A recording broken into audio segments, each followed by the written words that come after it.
nous pouvons aider notre organisme donc à mieux lutter contre les microbes, contre les agents infectieux. Et nous allons vous expliquer comment donc avec nos invités. Juste deux petites précisions. Donc ce formidable numéro du Point, comment renforcer son immunité. Donc on est vraiment au cœur du sujet que vous trouverez donc auprès de notre libraire. Sachez également que des ateliers sont organisés ici et accessibles également donc via Internet. Et nous avons donc en ce moment même Quand méditer rime avec immunité, un atelier donc qui est animé par Alain Fachin. Et donc, écoutez, je vous propose, sans plus attendre, donc de découvrir toutes ces recettes pour rebooster, je ne sais pas si c'est le bon terme, ils nous le diront, notre immunité. Donc, je vous demande d'accueillir maintenant le docteur Grégory Battista, donc qui est gériatre et psychothérapeute et qui est fondateur du centre de Mindfulness à Montpellier en 2017. Bienvenue docteur, le professeur Ariane Sultan, spécialiste d'endocrinologie, diabétologie, nutrition au CHU de Montpellier. Bienvenue à vous. Et le professeur Jean-François Toussaint, professeur de physiologie à l'Université de Paris, fellow de l'Université d'Harvard, directeur de l'Institut de recherche biomédicale et d'épidémiologie du sport. Et pour animer les échanges, Anne Jean-Blanc, journaliste santé du Point. Bonjour Anne. Et donc, je vous laisse avec nos invités pour tout savoir sur comment renforcer notre immunité. Tout. Alors, renforcer, c'est effectivement le mot, parce que booster, pendant un certain temps, on avait dit booster. Et booster, c'est une mauvaise notion, parce que une immunité, voilà, j'y arrive, qui est trop forte, c'est pas bon pour la santé non plus. Donc voilà, renforcer est le mot juste. Alors, pour renforcer son immunité, il y a pas mal de solutions quand même, en tout cas, la bonne hygiène de vie, la bonne alimentation. Et la première chose le premier sujet qu'on va aborder, qui est peut-être pas prioritaire pour certains, c'est la méditation. Pour une raison simple, et que Grégory va nous expliquer, c'est que l'immunité est très sensible au stress et que la méditation est un moyen de faire baisser son niveau de stress, donc de moins agresser son immunité, si j'ai bien compris. Alors vous pratiquez la méditation pleine conscience. Qu'est-ce que c'est pour commencer ? Alors la méditation pleine conscience, c'est une pratique de méditation laïque qui consiste en un entraînement mental de l'attention. Et donc on s'entraîne à diriger volontairement son attention dans le moment présent. Donc c'est vraiment, comme il y a de l'entraînement physique, là c'est un entraînement mental de l'attention. Ça demande une grande habitude, ça s'apprend facilement, c'est des gestes simples ? Ça s'apprend facilement, par contre c'est vrai que ça nécessite un certain temps d'apprentissage, et souvent c'est bien d'être accompagné d'un enseignant pour développer cette pratique régulièrement. Alors apparemment, il y a eu des études sur les liens entre méditation et immunité. Vous pouvez nous en parler ? Alors il y a plusieurs études. Une des premières, ça avait été en 2003 par justement John Kabat-Zinn, qui est ce professeur américain qui a créé un programme de méditation laïque et qui montrait par exemple qu'avec un programme de méditation, comparé à un groupe contrôle, la réaction immunitaire, l'immunisation suite à un vaccin antigrippal était augmentée dans le groupe des peu de gens qui faisaient de la méditation. Donc ça a été une première étude. Et puis après, il y a d'autres études qui ont été faites, notamment sur le fait de montrer que les hormones du stress, par exemple le cortisol, est diminué chez les gens qui méditent. Et donc, du coup, il y a une réponse immunitaire qui est meilleure face aux infections. Qu'en pense la spécialiste de nutrition ? Concernant l'impact de la méditation et les effets de la méditation. On a un certain nombre de données, effectivement, pour dire que le stress est associé à une altération de défense immunitaire. Donc, les solutions potentielles pour moduler ce stress sont indiscutablement associées à un bénéfice en termes de stimulation de l'immunité. Jean-François Toussaint ? C'est une piste intéressante qu'il faut suivre. Ces premières publications donnent un axe qu'il faut confirmer, qu'il faut voir et surtout associer à l'ensemble des points qui vont être abordés ce matin. Et c'est donc dans ce contexte-là qu'il faut regarder l'ensemble des effets positifs de toutes ces situations. Alors, avec la méditation, on parle aussi du yoga. On va rester dans toute cette sphère. Le yoga a les mêmes effets que la méditation ? Alors, il y a des effets aussi anti-stress du yoga. Ce qui est un petit peu différent entre la méditation et le yoga, c'est qu'avec la méditation, on entraîne un état d'esprit, enfin une certaine fonction attentionnelle, qui peut être maintenue au cours du temps, au cours des journées. Alors que le yoga, c'est compliqué éventuellement de faire des sessions de yoga pendant qu'on parle à quelqu'un. Alors que, par exemple, la posture de la méditation, de l'attention au moment présent, c'est quelque chose qui peut être fait, par exemple, là, maintenant. Certains spécialistes du yoga disent qu'il y a des postures spécifiques pour booster l'immunité. Ça vous semble possible ? Alors, on peut dire beaucoup de choses. Après, faut-il encore le prouver scientifiquement ? Oui. Et c'est vrai que sur la méditation, pour le coup, là, il y a une étude vraiment clinique qui est importante. Le professeur Toussaint en parlait. Il va probablement parler de l'activité physique, mais il y avait une étude qui avait été publiée en 2018 là, dans PLS One et qui montrait que si on faisait 3 groupes, un groupe de gens qui ont une vie normale, un groupe qu'on entraîne à l'activité physique et un groupe qu'on entraîne à la méditation, les 2 groupes activité physique et le groupe méditation avaient une baisse de l'incidence et de la gravité des infections respiratoires hivernales, virales. Ma dernière question, avant de parler d'alimentation, c'est la place du rire, parce que c'est trop important. Nous, on adore ça au point. Dans tous nos forums, on essaie de faire... on a fait récemment dans le dernier, justement, une séance de rigolothérapie. Rire et immunité, qu'est-ce qu'on peut en dire ? Alors, pareillement, d'un point de vue scientifique, il n'y a peut-être pas grand-chose, j'ai pas vu grand-chose passer, mais c'est vrai que globalement, on a l'impression que les émotions, on va dire, négatives, sont plutôt favorisent la baisse de l'immunité et que les émotions positives de joie, de sérénité, de calme, renforcent l'immunité. Donc, on pourrait penser que le rire, un rire qui détend, c'est un rire qui fait du bien au système immunitaire. Madame Sultan, la rigolothérapie, qu'est-ce que vous en pensez ? Je vais avoir du mal à vous donner des arguments scientifiques. Après... sur le plan relationnel et humain, je ne peux que considérer que ce soit bénéfique. Bon, et je vois votre rire derrière votre masque, Jean-François. Le rire qui n'est pas le propre de l'homme, contrairement à ce qu'on pensait, puisqu'il est partagé par un grand nombre d'espèces animales, fait partie de la socialisation, fait partie de la réussite des groupes et entretient une capacité d'écoute, d'échange, d'empathie au sein de toutes les communautés, dont la nôtre.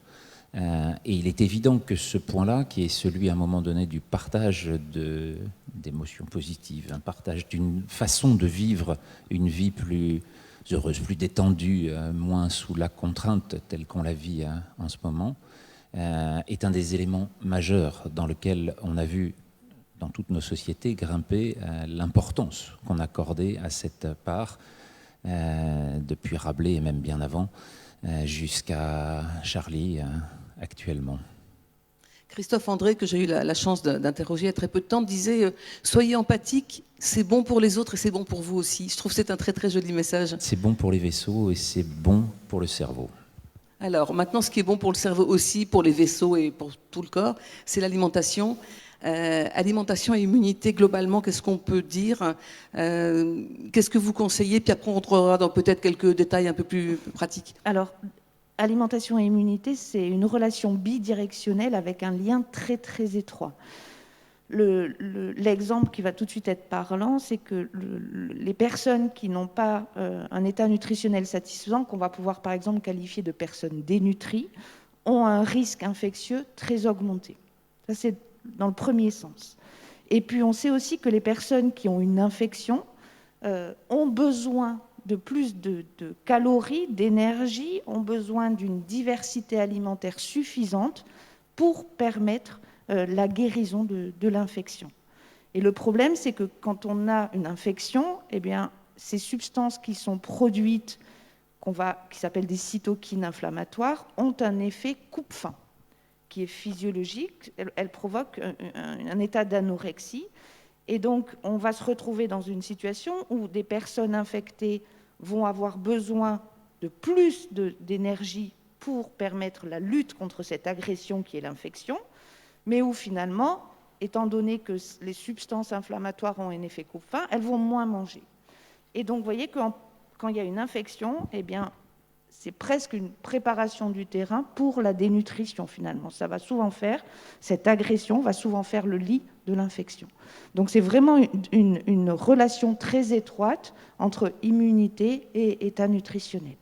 Mais vous parlez de sous-nutrition et on a entendu depuis le début de cette épidémie que c'était plutôt la suralimentation, donc le surpoids et l'obésité qui était un facteur de risque majeur parce que ça produit une inflammation. Vous pouvez nous expliquer ? Oui, alors c'est très intéressant et j'ai envie de dire, c'est ce qui fait que la physiologie est remarquable. En fait, c'est l'équilibre. Il faut un équilibre.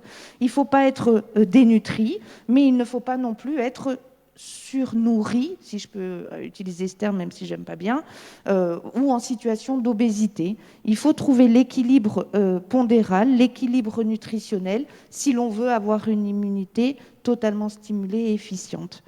Effectivement, on a beaucoup parlé de lien entre obésité et Covid, et notamment avec la sévérité du Covid.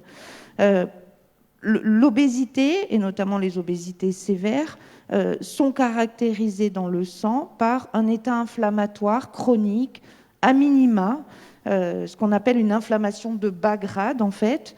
Et vraisemblablement, quand se surajoute sur cette inflammation de bas grade une infection, eh bien là, ça va créer une infection majeure, une inflammation majeure, qui n'est pas forcément celle qui est la plus utile à l'organisme pour lutter contre l'agression. En simplifié, résumé. Voilà.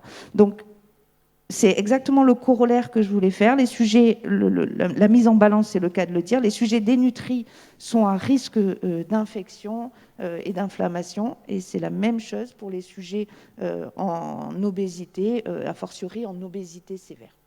Grégory, vous êtes aussi gériatre. Est-ce que pour les personnes âgées, vous avez remarqué des comportements particuliers, ou est-ce que vous avez des conseils spécifiques à donner au niveau nutritionnel? Au niveau nutritionnel, oui, il y a une dénutrition qui est plus fréquente chez les personnes âgées, notamment celle qui est importante et qui est souvent reliée à un risque infectieux, c'est la dénutrition protidique. Et donc c'est vrai qu'augmenter la ration, une personne âgée en fait a besoin de plus de protéines qu'un adulte. Donc c'est important d'augmenter sa ration protidique. Alors avant de rentrer dans les différentes protéines, Jean-François, vous avez quelque chose à ajouter sur ce chapitre nutrition? Ce que vous révéliez l'un et l'autre est effectivement intéressant. C'est ce qu'on voit dans toutes les relations physiologiques, c'est-à-dire que ça va passer à chaque fois par un optimum. Et donc, dans la relation qu'on va avoir entre nutrition et fonction générale, donc capacité d'adaptation, donc capacité de répondre, là encore, aux contraintes quotidiennes, aux contraintes du vivant, c'est une fonction qui, pour le poids, comme pour le sel, comme pour le sucre, comme pour la tension artérielle, passe à chaque fois par un chiffre, et donc un intervalle de confiance autour de ce chiffre qui définit l'idéal, le poids idéal, l'indice de masse corporelle idéal, et autour duquel on va avoir, pour ceux qui sont en dénutrition, au fur et à mesure qu'on s'éloigne de cette valeur, vous la connaissez peut-être, autour de 18-25, c'est-à-dire que d'indice de masse corporelle, et donc ça veut dire que lorsqu'on est à 18, 18,5, on est mince, quand on est à 25, on est bien, quand on passe entre 25 et 30, on est en surpoids, au-delà de 30, on est en obésité. Voilà les définitions qui sont prises actuellement. Et lorsqu'on est normal dans cette phase entre 18 et 25, c'est là où on a les capacités maximales dans toutes les fonctions. Fonction vasculaire, fonction respiratoire, fonction adaptative. Quand on descend en dessous de 17, 15, 14, on rentre dans les phases de dénutrition très importantes que l'on ne voit quasiment plus dans nos pays, quoique certaines situations commencent à réapparaître, mais qu'on voit principalement dans les pays qui sont soumis à des famines importantes pour des raisons de sous-nutrition liées à des conditions climatiques ou à des ruptures de chaînes d'approvisionnement, comme ça a été le cas au printemps, pendant le confinement d'un certain nombre de pays de l'Est de l'Afrique, qui ont vu une augmentation majeure de la sous-nutrition et un nombre de décès chez les enfants augmenter de façon exponentielle. Ce point-là, de l'autre côté, va aussi avoir ces effets qui sont ceux, au contraire, des pays développés, dans lesquels on va avoir, par l'augmentation de l'apport alimentaire, ce surpoids et cette obésité, voire obésité morbide qui apparaissent quand on est au-delà de 50, et avec cela, des risques mortels qui sont, eux, en augmentation exponentielle à nouveau. Et donc on voit que sur cette courbe, ce que vous disiez, cette ligne de crête qu'on doit essayer de proposer, et donc tenter de s'y tenir, on aura les effets majeurs dans lesquels les capacités de défense immunitaire vont se trouver elles-mêmes optimisées. Alors il y a un mot dont on parle de plus en plus, qu'on entend de plus en plus souvent, c'est microbiote. Est-ce qu'il y a des études sur microbiote et immunité? Qu'est-ce qu'on peut en dire aujourd'hui? Parce que c'est un sujet, une question qui revient très très souvent. Alors, je vais donner mon avis de nutritionniste, parce que Oui, je bien ne sûr. suis pas immunologiste. Le microbiote, déjà, peut-être que ce n'est pas commun pour toutes les personnes qui sont présentes dans la flore salle. Donc, intestinale. voilà. Oui. On est envahi de bactéries et l'endroit où il y a le plus de bactéries chez l'homme, c'est dans le tube digestif. Ces bactéries, elles vivent quand on est dans un état de santé satisfaisant, en totale harmonie avec l'homme, et elles sont utiles au fonctionnement de l'être humain. Donc c'est ce qu'on appelle la flore bactérienne au niveau du tube digestif ou le microbiote. Et donc dans certaines situations, il existe un déséquilibre de ce microbiote avec des types bactériens qui vont être plus présents que d'autres, qui vont plus proliférer que d'autres, ou une flore qui s'appauvrit en termes de diversité de bactéries. Donc le microbiote doit être équilibré en termes de différentes bactéries et en termes de nombre de bactéries. C'est ça qui définit l'équilibre au niveau du microbiote. Donc dans certaines situations, il existe un déséquilibre de ce microbiote, et on sait que quand il existe une altération du microbiote, eh bien, par exemple, ces bactéries qui sont censées vivre en harmonie dans le tube digestif et ne pas impacter de façon délétère sur la santé de l'homme, vont pouvoir, par exemple, transloquer plus facilement, traverser la mémoire, oui, la barrière du tube digestif et être responsable d'infections. On sait aussi que ces bactéries, dont la richesse et la diversité varient, vont entraîner aussi un état inflammatoire qu'on évoquait tout à l'heure et qui possiblement va retentir sur le système immunitaire. Et on évoquait tout à l'heure la situation de l'obésité. Eh bien, au cours de l'obésité, il existe une modification du microbiote qui vraisemblablement explique en partie cet état aussi inflammatoire à minima et ce risque infectieux augmenté. Grégory ? Je revenais sur la micro-inflammation ou l'inflammation de bas grade dont parlait Ariane, et qui est vraiment un déterminant commun dans ces interventions que sont la nutrition, la méditation, et on va peut-être parler de l'activité physique. Bien sûr. C'est le fait de vraiment pouvoir baisser cette inflammation de bas grade, et c'est vraiment prouvé avec la méditation, avec le sport. Et donc c'est vraiment un élément important dans la santé et dans le vieillissement aussi, parce qu'on voit que cette inflammation de bas grade, elle est reliée à un vieillissement accéléré, en plus d'une baisse de l'immunité. C'est vraiment un facteur de développement de pathologies chroniques multiples. Alors, avant de parler du sport, je voudrais qu'on finisse sur l'alimentation avec quelques conseils pratiques. Vous avez parlé des protéines. Est-ce que les protéines végétales ont les mêmes qualités que les protéines animales, et faut-il en manger à tous les repas? Qu'est-ce que vous conseillez? Alors, juste avant de rentrer dans les protéines, c'est vrai que là, tout ce que j'ai évoqué, je l'ai évoqué sur le plan global, en apport calorique quotidien. Donc, quand on parle de nutrition, on parle de calories, c'est-à-dire la quantité d'énergie que vous mangez par jour. Et puis, ensuite, on va parler de répartition des protéines, des glucides et des lipides. Donc, il y a les deux éléments à considérer quand on parle d'alimentation et d'immunité. Donc, j'ai évoqué le lien entre dénutrition et immunité, altération de l'immunité, obésité, altération de l'immunité. Maintenant, les protéines, on rentre dans la composition Bien même sûr. de l'alimentation et on regarde quels sont les besoins en termes de glucides, en termes de protéines, en termes de lipides, si l'on veut booster son alimentation. Donc les protéines, on en a effectivement besoin en termes de stimulation de l'immunité. Et encore une fois, elles s'intègrent dans la globalité de l'alimentation, c'est-à-dire que si on ne mange pas assez, l'organisme va puiser ses ressources dans le muscle. Et donc, on va se retrouver avec une carence en protéines.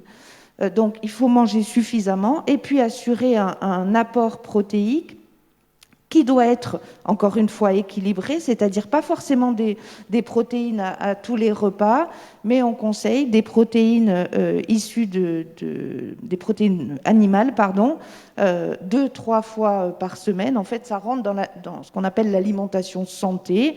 Et puis, on peut consommer des protéines qui sont contenues dans des protéines d'origine végétale en plus, mais l'apport en protéines de bonne qualité qui sont représentés par la viande, les œufs et les poissons, c'est au moins 2-3 apports par semaine.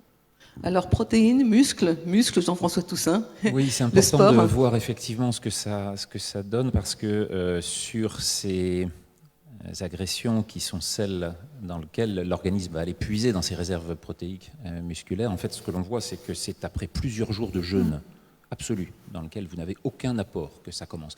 Donc il ne faut pas se dire qu'en ayant sauté un repas ce midi, vous allez enclencher une dégradation protéique telle que vous vous trouveriez demain matin avec 16 kilos de moins en vous levant. Ce n'est pas du tout aussi rapide, ça prend du temps. Et ces éléments-là qui sont le lien sur les équilibres entre des grandes fonctions qui régulent l'apport et la dégradation protéique se font quand même après beaucoup d'autres moyens de déstockage d'acides gras et d'autres. Et 2 points qui me paraissent importants pour éclairer ce débat que vous annonciez sur le microbiote, c'est celui de diversité dont vous parliez, qui est un élément majeur dans lequel cet équilibre-là, et j'emploierai pas dans ces circonstances le terme d'envahissement, on n'est pas envahi, on vit. J'ai dit envahi. Oui. La question de l'invasion est toujours celle, absolument. Et celui-là est le bon parce que. Oui, micro. Non, on ne change pas de micro, on n'a pas le droit. Allez-y, reparlez plus fort dedans. Oui. Donc je vais parler un petit peu plus fort. Merci, pardon. Ah, touchez plus à rien. Fait que cette idée de l'agression, de l'invasion, finalement, se retrouve être celui d'une lutte constante entre un organisme et d'autres. Or, en fait, ce que l'on comprend de cet équilibre microbiotique, qui est à l'intérieur et à l'extérieur de nous, c'est-à-dire sur notre peau et dans nos excrétions, c'est bien toute la question, là encore, de la transmission actuelle du SARS, fait qu'on va néanmoins avoir énormément à la fois d'informations qui est apportée par ce microbiote, qui est transmis aux autres. Il n'y a pas que de l'information négative dans une épidémie. Il y a aussi une information positive qui est celle du virus que vous avez rencontré et contre lequel vous vous êtes défendu. Et donc, le microbiote, en général, c'est aussi cela. C'est une part extraordinairement positive qui vous permet, par exemple, pour l'alimentation, de dégrader l'ensemble des aliments, fonction que vous ne pourriez absolument pas faire, dans un autre registre. Et donc, la question de la diversité, qui est celle de la multiplicité des espèces, de fusobacterium, de bactéries diverses et de virus qui nous colonisent. Je vous rappelle qu'on a 10 fois plus d'éléments microbiologiques d'ordre soit bactérien, soit viraux, soit parasitaire, 10 fois plus que nous n'avons de cellules contrôlées par notre propre ADN. Donc cet ordre de grandeur supérieure vous dit qu'il existe une relation phénoménale entre ce que nous sommes, donné par notre génome maternel et paternel, et ce que nous faisons dans notre construction, qui est lié, et ce premier temps-là, se nourrit dès la première minute de vie au moment où on sort, puisque c'est au moment de la sortie par voie basse, au moment de l'accouchement, qu'on va se coloniser avec le microbiote maternel et que donc la mère transmet à l'enfant l'ensemble de ses propriétés bactériennes et virales, l'ensemble de son environnement microbiotique qui lui permettra de lui faire son immunité et de développer la même immunité au départ que celle qui est au niveau maternel. Donc c'est vraiment cette question d'équilibre, cette question d'harmonie dont vous parliez, cette question de diversité, parce que plus on multiplie les réponses, plus on multiplie les capacités de défense, les capacités d'adaptation à une agression, et ce point-là, on le perd progressivement quand on va soit en sous-nutrition, soit en hypernutrition, et donc vers l'obésité, parce qu'en fait l'obésité va, par le biais des causes de l'obésité, en général dans nos sociétés, ce sont des excès de sucre et de graisse, mais le sucre lui-même va sélectionner de plus en plus des espèces bactériennes, quelques-unes, qui vont du coup amplifier les réponses et donc faire perdre ses capacités d'adaptation au fur et à mesure. Parlons un peu de sport maintenant. 30 minutes, 5 fois par semaine, Alors, sport, activité physique. Tout le monde debout, si vous voulez bien, on va faire du sport, on va se détendre un petit peu. Merci. Allez, c'est le moment. Ça fait toujours du bien de prendre une petite pause active, parce que c'est ça qui nous donne finalement nos capacités, une fois de plus, de réponse, nos capacités de défense. Et ce simple mouvement que vous venez de faire, à chaque fois, est un des éléments majeurs de la rupture d'un des phénomènes massifs, on va le voir tout à l'heure, qui est en train de se répandre dans nos sociétés, qui est la sédentarité et l'inactivité physique. Il y a deux définitions un tout petit peu différentes entre l'une et l'autre, mais les deux se rejoignent en général, et donc on aboutit à des situations dans lesquelles cet excès de sédentarité finit par réduire totalement nos capacités de réponse. Et donc, On peut peut-être se rasseoir maintenant. On peut, il n'y a pas de souci, Merci. si vous le souhaitez. Et régulièrement, pouvoir avoir cette phase-là est un élément qui va construire. Construire quoi? Construire notre rapport mécanique au vivant, avec des productions qui, à chaque fois que vous utilisez vos muscles, vont produire un certain nombre de facteurs. Vous aviez parlé des interleukines tout à l'heure dans l'inflammation. Vous en avez d'autres qui vont lutter contre cette inflammation, qui sont produites par les muscles, des myokines. Entre autres, vous avez des interactions entre le périphérie et le centre, et ces interactions passent par ces messagers qui vont du coup produire, lorsqu'on est cette fois-ci régulièrement actif, des endorphines, et donc des structures chimico-physiques à l'intérieur du cerveau dont les récepteurs vont entraîner des situations dans lesquelles on retrouvera des situations d'équilibre psychique, dans lesquelles on aura une meilleure De plaisir même. Hein. appréciation, Ouais. de plaisir et de rire. Et Dieu sait si c'est important, on l'a dit. Et donc d'avoir sur l'ensemble des champs immunitaires, physiques, psychiques, sociaux, des capacités qui seront surmultipliées par la condition Mais physique alors maintenant, entretenue. combien, alors je dis plus sport, combien d'activités physiques? Est-ce que c'est vraiment 30 minutes par jour, 5 fois par semaine? Est-ce qu'on peut tout faire en une fois? Qu'est-ce que vous donnez comme conseil en pratique? Comme disait Albert, le grand Albert, Einstein s'entend, tout ce qui compte ne se mesure pas, tout ce qui se mesure ne compte pas tant que ça.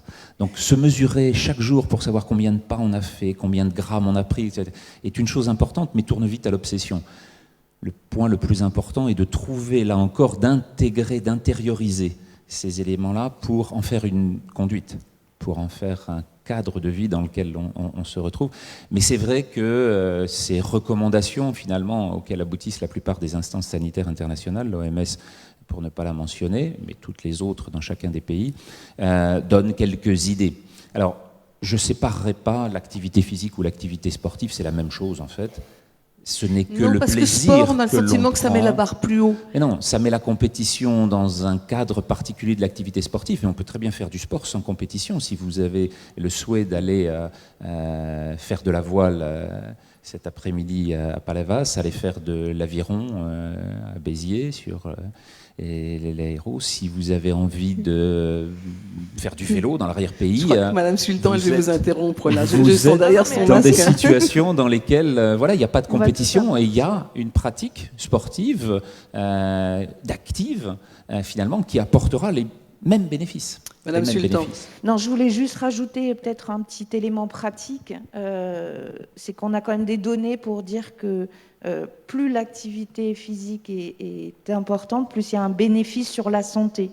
Mais que le bénéfice démarre très tôt pour des faibles activités Et physiques. il démarre au premier pas. Voilà. Donc Au c'est quand premier même pas. important C'est pour ça parce qu'en que se levant, vous faites déjà ce qu'il faut. donc c'est pour ça parce que toutes les recommandations de 30 minutes, etc., moi je prends beaucoup en charge de patients qui sont en surpoids, diabétiques, etc., qui ont une très faible activité physique. Donc leur dire d'emblée, faites 3 minutes, 10 000 pas par jour. 3 fois, c'est infaisable. Oui. C'est Oui, non, mais bien infaisable. sûr que c'est infaisable. Quelqu'un bien qui ne sûr. fait plus d'activité physique, il ne peut pas faire 10 000 pas par jour. Donc je leur fais reprendre une activité physique et non pas une activité sportive, parce que pour moi, ce n'est pas la même chose, qu'on a l'habitude de qualifier d'adaptée, en leur disant, et on commence petit, mais gardez à l'esprit que plus vous en faites, plus ce sera bénéfique pour votre santé. Et c'est-à-dire que de passer de 0 pas à 500 pas, il y a déjà un bénéfice en termes de santé. Et ça, il ne faut pas l'oublier, parce qu'à fixer des objectifs trop importants, bien évidemment qu'on ne motive pas les personnes qu'on accompagne sur le plan médical, voire même l'inverse. Donc, Moi, il y a juste une étude que j'ai vue et qui m'avait intéressée, qui était l'entraînement, c'est-à-dire la régularité. Je ne sais pas si vous serez d'accord, enfin c'est ce que j'avais vu, c'est que le système immunitaire, donc les cellules immunitaires se renouvellent plus vite et sont donc plus jeunes et plus efficaces chez les gens qui pratiquent une activité régulière. Et la régularité a de l'importance. Vous me répondez rapidement et puis après on prendra peut-être quelques questions de la salle. Mais de la même façon, et c'est bien ça, c'est de savoir si on est en condition médicale à l'hôpital avec des personnes ou des patientes ou patients, gravement atteints de quelque chose. Et dans ce cas-là, ce que vous disiez, l'adaptation est extraordinairement importante. Donc ce sont de toutes petites marches qu'il faut mettre progressivement en face de l'effort à fournir, parce qu'à partir du moment où on se rend compte que l'effort est possible, eh bien on peut aller à l'étape suivante et progressivement revenir dans des cadres. Maintenant, en population générale, lorsqu'on n'est pas dans des situations médicales, la question de l'activité physique ou sportive, elle vient à ce que nos enfants ont envie de pratiquer, ont envie de faire. Et c'est dans ce cadre-là où on n'a pas d'élément autre que celui, finalement, du plaisir que cette activité va apporter, qu'elle soit sportive avec ses copains, ses copines, ou qu'elle soit active parce qu'en famille, vous irez vous balader en forêt ce week-end.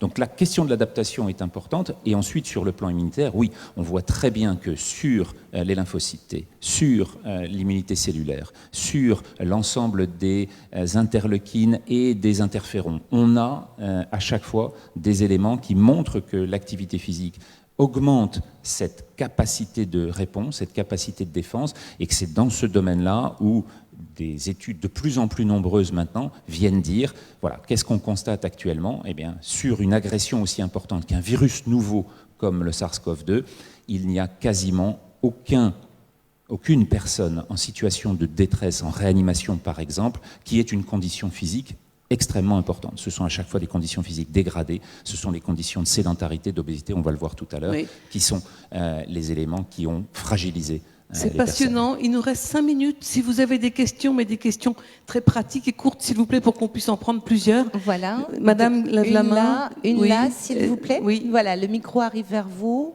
Vous ne les touchez pas. Voilà. Le micro ne marche pas. Ah.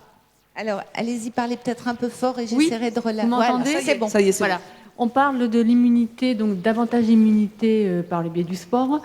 Et justement, on constate, c'est d'actualité, toutes les salles de sport ferment. Oui, oui. Effectivement. Bah, oui. Oui, c'est un massacre sociétal. Voilà, donc j'ai l'habitude d'aller en salle. Et ouais. bon, moi, j'ai fait 1 heure de vélo elliptique tous les jours. Et plus, je vais en salle 3 fois par semaine. Et c'est vrai que bon, ça me manque. Heureusement que je peux en faire à la maison, parce que sinon, je crois que ça, même moralement, ça n'irait pas du tout. Je vous rejoins tout à fait. Je crois que c'est une erreur totale qui est la démonstration que les instances sanitaires actuellement dans ce pays ne comprennent pas ce qui se passe et ne comprennent pas ce qu'il faut mettre comme recommandation au cœur d'une phase de réponse épidémique dont l'activité physique ou sportive est l'une des seules thérapies dont nous disposons et dont nous sommes responsables, parce que là, si vous décidez, vous, madame, d'aller faire 1 heure de vélo elliptique, vous allez pouvoir mieux vous défendre contre le virus au moment où vous allez le rencontrer. Grégory, eh bien, c'est ça qu'il faudrait faire, et on ne le fait pas, malheureusement. Et ça prouve, là encore, les progrès que nous devons faire. Grégory. Merci. Oui, il y a un point important dans ce que vous dites. En effet, le sport est favorable pour l'immunité, mais aussi la nature. Ça a été montré dans beaucoup d'études. Par exemple, dans une ville, si vous vivez près d'un parc, vous avez des marqueurs de santé, notamment biologiques, de stress, qui sont diminués par rapport à si vous habitez dans une zone très citadine, très bétonnée. Donc, une réponse qui peut être faite dans ces conditions exceptionnelles, c'est d'aller faire peut-être le vélo en nature ou d'aller marcher en nature. Vous allez associer les bénéfices de l'activité physique et du fait d'être dans la nature, qui est vraiment un élément qui est favorable pour la santé. Et je rappelle qu'au mois de mars, on prenait 135 € si on était à marcher dans la nature, dans les parcs naturels ou sur les plages. Oui, donc c'est vous dire, là encore, à quel point on s'est trompé sur un grand nombre de décisions. Il y avait madame une question, oui, au fond, s'il vous plaît. Là, madame lève la main. Voilà, et monsieur aussi là ensuite, s'il vous plaît.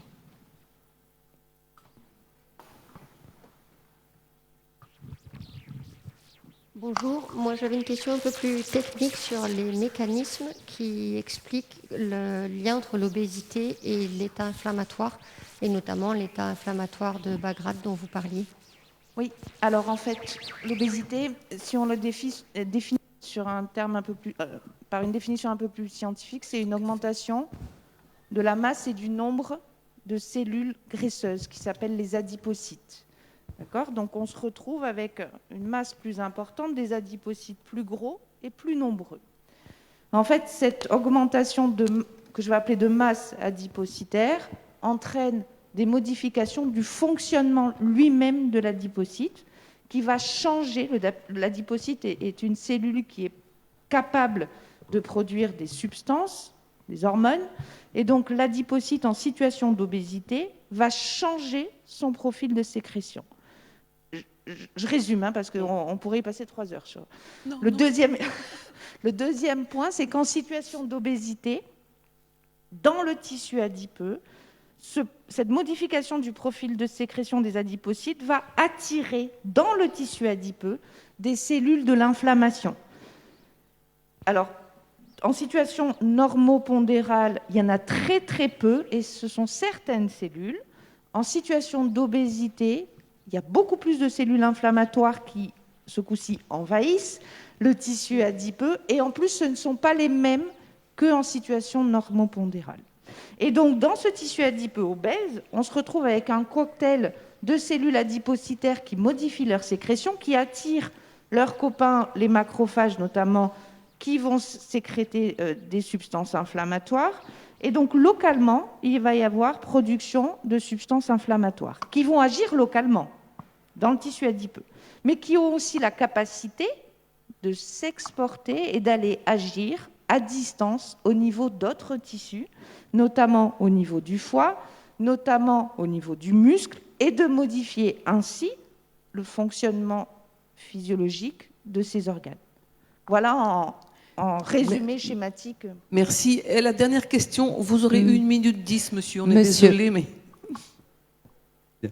Je voulais savoir dans quelle mesure, hors Covid, dans quelle mesure on fait trop de sport et si c'est vraiment nuisible. Voilà. Merci. Trop de sport tue le sport. C'est à peu près la même chose que lorsqu'on fait trop de musique. Ça veut dire quoi? Ça veut dire que si vous êtes violoniste et que vous faites 15 heures par jour de violon, vous finissez par avoir des technopathies, des douleurs, des éléments et puis des traces qui montrent les stigmates de votre profession. En soi, ça n'a pas d'effet majeur jusqu'à un certain point dans lequel on passe avec des effets de surentraînement et qui sont là encore parce qu'on dépasse sa capacité d'adaptation physiologique. Or, ce que l'on voit, c'est qu'à très haut niveau, ces capacités-là sont repoussées jusqu'à ce que sont finalement les maxima de la physiologie humaine. Mais au-delà, évidemment, eux aussi finissent par rentrer dans le surentraînement. Donc il y a toujours une condition qui vous ramène. Et donc du coup, ça veut dire qu'on se retrouve par rapport à sa propre génétique, par rapport à ses propres dispositions, prêt à faire des capacités qui ne dépendent que de cet état de base que l'on connaît. Et finalement, les sportifs de haut niveau dont on pensait qu'ils allaient être finalement à payer le prix très lourd de cet excès par rapport à la population générale, on se dit 9 heures par jour pour certains types de sports, 9 heures d'entraînement par jour, est-ce que ça devient quelque chose qui va se payer à la fin? Eh bien la réponse est non, puisqu'à la fin, en fait, tous les sportifs de haut niveau, pris de façon générale, et puis on les a étudiés groupe par groupe, ont 7 années de vie en plus par rapport à la population générale. 7 années de vie en plus. Ça sera le mot de la fin. Merci. Merci beaucoup. Et donc, on vous applaudit tous, on vous remercie pour ce formidable échange.